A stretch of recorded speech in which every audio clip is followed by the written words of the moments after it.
ఈ సైడ్ ఆక్రమణకు గురవడంతో పాటు సిల్ట్ తీయకపోవడం, ఆ గుర్రపు డెక్క అంతా ఇదేయడం, ఇట్లాంటి పూడికలు. సో దీన్ని మళ్ళీ ఏమన్నా విస్తృతం చేసి అవసరమైన వెడల్పు కార్యక్రమాలు చేసే ఆలోచన ఉందా మీ ప్రభుత్వానికి?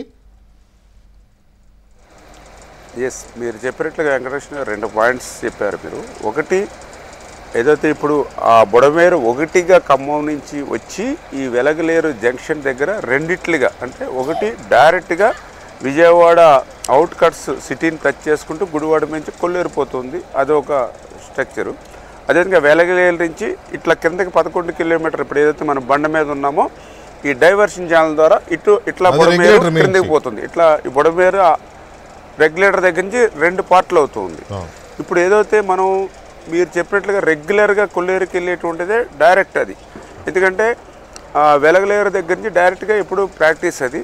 కానీ మీరు చెప్పినట్లుగా అక్కడ ఆక్రమణలు ఎక్కువ, అందులో కూడా పర్టికులర్గా లాస్ట్ 5 ఇయర్స్లో దానికి సంబంధించి ఇరిగేషన్కి సంబంధించి ఈ బుడమేరుకి సంబంధించి ఆక్రమణలకు గురవడం, ఆ రోజునటువంటి వైఎస్ఆర్సీపీ నాయకులు కూడా పోటీ పడి ఆ ల్యాండ్ అంతా కూడా కొన్ని చోట్ల ఏదో వాళ్ళ సొంత భూమిలాగా రియల్ ఎస్టేట్ లాగా అమ్ముకుని ఎక్కడికక్కడ ఆక్రమణకు గురవడంతో ఆశ్చర్యం అనిపించింది. మొన్న నేను మ్యాప్లో చూస్తే ఆ బుడమేరు గేట్లు దగ్గర నుంచి ఏదో కొంచెం ఒక 4-5 కిలోమీటర్లు కొంచెం బండ్ ఉన్నట్టుగా అనిపించింది, కానీ అక్కడి నుంచి అంతా కూడా అసలు ఆనవాళ్ళు కూడా లేనిటువంటి విధంగా ఎవరి కాళ్ళు బండ్ లోపలే హౌసెస్ అన్నీ కూడా కన్స్ట్రక్షన్ సైజ్ చేసుకుని వర్క్ చేసుకునే పరిస్థితి.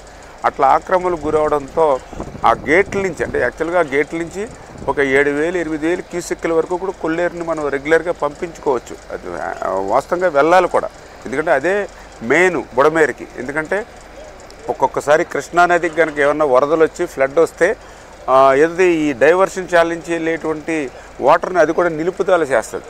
అటువంటి టైంలో మనకి మేజర్గా అటు కొల్లేరుకి పంపించడానికి అవకాశం ఉంటుంది. గత 5 సంవత్సరాల్లో పోటీ పడి మరీ ఆక్రమణలకు బుడమేరు, అందులో డౌట్ లేదులే, బుడమేరు అనేది చాలా ఆక్రమణకు గురైంది. దాంట్లో చాలామంది పొలిటీషియన్లే ఉన్నారు.